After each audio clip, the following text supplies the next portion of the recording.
tasammaati. Obbo Fiqaaduun Tasammaa maal dubbatan yaa'ii idilee 13ffaa waggaa 6ffaa bara hojii caffee 5ffaa irratti haasaa tokko dubbatan. Haasaan kun sooshaal miidiyaa keessa baay'ee deddeemaa jira. Haasaan obbo Fiqee juuntaa guyyaa 15 keessatti mo'attanii dhuguma baa'oo shanee maaliif dadhabdanii humna dadhabdaniiti moo humna waan hin qabaanneef moo maal inni kan jedhutu ka'ee jira jechaadha. Konvenshinal waar kan ta'ee fi riphee lolaa kan jedhamu kun garaagarummaa mataa isaa danda'e qaba. Konvenshinal waar kan ta'e meeshaa gurguddaa qabatee birgeediidhaan maal ijaaramee fuula duratti kan waraanu jechuudha. Amalli kaabarratti ture kana ture. Saraawitiidhaan jechaadha raayyaan. Kan riphee lolaa akkasii miti amalli isaa. Loojistiikii uummata keessaa argata. Guyyaa siviilii ta'a. Uummata wajjin oolaa waltajjii isin gaggeessan keessa hin oolu. Odeeffannoon argata. Nama dubbatu ilaala. Galgala deemee immoo tarkaanfii sukkanneessa irratti fudhata jechuudha. Amalli isaa baay'ee wal xaxaadha. Kana balleessuun kan danda'amu akkuma qurxummiitii jechaadha. Qurxummii Paasifikii yookiin Atlaantik Ooshinii keessa guurtee hin dandeessu. Guutumatti balleessuu yoo danda'ame bishaanicha gogsuudha. Yoo danda'ame bishaanicha gogsuudha. Yoo danda'ame bishaanicha gogsuudha. Gaaffiin yaa'ii idilee 13ffaa waggaa 6ffaa bara hojii caffee 5ffaa keessatti paartii badhaadhinaa gaafatameera. Paartii badhaadhinaa bakka bu'ee bakka sanatti immoo kan haasa'aa jiran obbo Fiqaaduu Tasammaa jedhamu. Paartii badhaadhinaa bakka bu'anii gaaffii gaafatameef deebii kan kennan warra amma bishaanicha gogsuudha nuun jedhan kun. Juuntaa guyyaa 15 gidduutti dhabamsiisuu dandeessaniitu adda bilisummaa Oromoo shanee maaliif dhabamsiisuu dadhabdanii? Tokkoffaa irratti adda bilisummaa Oromoo shanee jedhee kan of moggaasee jiru ammoo naatti hin beeknu. Kun namoonni yeroo baay'ee gadaantummaan gaafatti dhaga'amu afurri mo'amuu kun laphee isaanii keessa gaafa jiru waan mo'uu hin dandeenye tokkotti taappeellaa maxxansanii arrabsanii xiqqeessanidha. Kun amala poolitikaa biyya keenyaa keessatti yeroo hedduudhaa fi waan deemaa turedha. Waan mo'uu hin dandeenye tokko, waan fuulduraan dhaabbachuu hin dandeenye tokko taappeellaa maxxansitaaf. Taappeellaa maxxansitee taappeellaa sanaan arrabsita. Kana egaa inni shanee adda bilisummaa Oromoo jedhama. Yeroo baay'ee irra deddeebi'ee wanta kana haasa'een jira. Maqaan isaan ofii moggaafatanii lolaa jiran kuni waraana bilisummaa Oromoo ofiin jedhan obbo Fiqaadu. Yoo garuu salphaadhumatti waamuu barbaaddan immoo waboodha. Waboo sana waamuun barbaaddan maaliif maqichatu paaworfuulidha. Waraana bilisummaa Oromoo dhabamsiisuu jettanii dubbachuu waan hin dandeenyeef maaliif ijoollee Oromooti. Waraana bilisummaa Oromooti. Taappeellaa biraa maxxansitanii shanee adda bilisummaa Oromoo kan shanee waraana bilisummaa Oromoo jettanii maqaa biraa maxxansituuf. Maqaa isaan ofiif hin maxxansine jechuudha. Kunigaan yeroo baay'ee waan sanaan morkuu waan hin dandeenyeefitu maqaa maxxansuufiin si barbaachisaa jechuudha.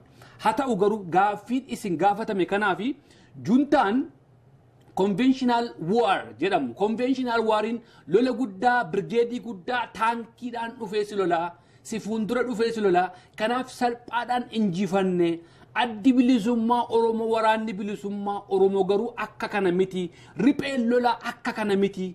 Uummata gidduu oolaa, hawaasaa wajjin oolaa, uummata keessaa nyaachaa oolaa, informationii argachaa oolaa, walgahii keessa oolaa, dhufee walgahii kee keessa taa'ee waan ati dubbatteef waan ati hin dubbanne hundumaa dhaggeeffachaa oolaa. Uummanni ofitti qabee uummata isaa keessa oolaa, sibiilii uffatee hawaasa keessa oolaa. Oromoo gidduu oolaa, Oromoo wajjin ba'ee galaa, Oromoo wajjin dhufee walgahii keenya keessa oolee deemaa. Kanaaf waan guyyaa arge immoo galgala dhufee tarkaanfii fudhata. Warra kana dhabamsiisuun salphaa miti. Halkan wayyaa wotaaddaraa uffata guyyaa sibiilii uffatee oolaa. Warra kana dhabamsiisuu kan dandeenyu karaa salphaa ta'e tokkitti duwwaatu jira. Innis akkuma galaana Atlaantik faa kana keessaa qurxummii dhabamsiisuudhaaf galaanicha gogsuutu nurra jiraata. Qurxummiin kun akka seen dhabamtuuf isa qurxummii kana ofitti qabee of keessa kaa'ee oolu galaanicha guddaa kana gogsuu qabda. Galaanni eenyudha? Uummata Oromooti jechuudha. Qurxummiin immoo eenyudha? Waraana bilisummaa Oromooti jechuudha. Waraana bilisummaa Oromoo dhabamsiisuudhaaf waraanni bilisummaa Oromoo akka inni dhabamu gochuudhaaf galaanicha gogsuu qabda. galaanicha fixuu qabdaa, galaanicha ajjeesuu qabdaa. Gogsuu jechuun ajjeesuu jechuudha. Muka tokko hin gogsite jechuun in ajjeeste jechuudha. Akka inni deebi'ee daraarree goote jechuudha. Akka inni deebi'ee baala hin baafne goote jechuudha. Akka inni deebi'ee gaaddisa hin taane goote jechuudha. Muka sana fuutee gogsitee qoraan gootaa jechuudha. Kanaaf uummata sana gogsuu qabdaa. Haasaa isaanii irra isiniif deebi'a. Kana balleessuun kan danda'amu akkuma qurxummiitii jechaadha. Qurxummii Paasifikii yookiin Atlantik Ooshinii keessa guurtee hin dandeessu. Guutumatti balleessuu yoo danda'ame bishaanicha gogsuudha. Akkuma qurxummiiti. Qurxummii Atlantik Ooshinii keessaa guurtee fixuu hin dandeessu. Sababiin isaa maaliif? Galaanichatu ofitti qabatee jira. Galaanichatu golgaa ta'ee jira. Galaanichatu nyaata kennaafii oola. Galaana kana yoo dhabamsiiste yoo gogsite duwwaadha qurxummii kana fixuu kan dandeessu. Waraana bilisummaa Oromoo akkuma qurxummiiti. Dubbiin amma waa'ee waraana bilisummaa Oromoo miti. Dubbiin waa'ee galaanichaati. Waa'ee Atlaantikii sana qurxummii dhabamsiisuudhaaf garuu Atlaantikii sana gogsuu qabdaa. Haala kanaan deemaa jiru jechuudha obbo Fiqaaduun Faana. Dhaabni badhaadhina haala kanaan deemaa jiru jechuudha. Waraana bilisummaa Oromoo dhabamsiisuudhaaf. Waraana bilisummaa Oromoo akka inni dhabamu gochuudhaan akka warra waraana juuntaa kana fuuldura dhaabbattee loluu otoo hin taane akkuma qurxummii gochuu qabdaa. Qurxummii galaana keessaa yaastee fixuu hin dandeessu. Qurxummii galaana keessaa fixuu kan dandeessu galaanicha yoo gogsite duwwaadha. Uummata Oromoo yoo dhabamsiiste duwwaadha waraana bilisummaa Oromoo dhabamsiisuu kan dandeessu. Uummata Oromoo yoo hiite yoo lafarraa duguugde duwwaadha waraana bilisummaa Oromoo akka inni dhabamu gochuu kan dandeessu. Sana booda ibsa biraa kennuufii danda'u. Garuu jalqaba irratti wanti afaan isaanii keessaa ba'e utuu obbo Fiqaaduun laayifii darbaa hin jiru ta'anii viidiyoo akka koo kana waraabamanii gallakkisu ta'ee bakka sana keessaa baase jechuu danda'u. Garuu haasaa sanaa isaan tokkicha uummata bira ga'e jechuudha. Uummata bira isa ga'e kana immoo maal gochuudhaaf gogsuu jechuun koo jedhanii immoo ibsa biraa kennuufii danda'u. Ibsi kana ala waan tokko hin jiru jechuudha. Uummata Oromoo irratti lola baname jechuudha.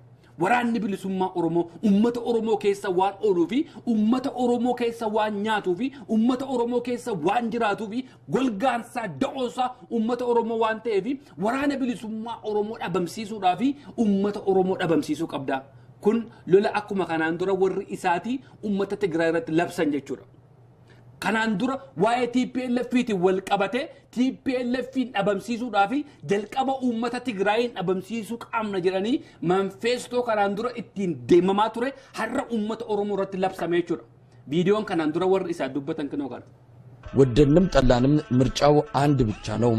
እነሱ ወደ ፈለጉት የኃይል እርምጃ በመግባት ነፃነትን ማስመለስ የተበላሸን አሳን ከባህር ማስወገጃ መንገዱ አንዱ ነው የባህር ውሃ ማስወገድ። ውድ ኢትዮጵያ ሕዝብ ወገናችን ሆይ akka kanaan dura warri isaati uummata Tigree irratti lola labsan TPLFiin dhabamsiisuudhaaf TPLF akka seen dhabamtu gochuudhaaf galaana sana gogsuu qabna jedhanii viidiyoon kun dookumentarii baay'eetu irratti dalagame. Har'agaa namni ani Oromoo ofiin jedhu tokko namni Oromoon bakka bu'ee hojjedha ofiin jedhu caffee Oromiyaa keessa taa'ee walgayii uummata Oromoo fuuldura taa'ee miidiyaa fuuldura taa'ee qurxummii dhabamsiisuu kan dandeenyu galaana kana gogsuudhaan jedha. Galaanni uummata Oromooti.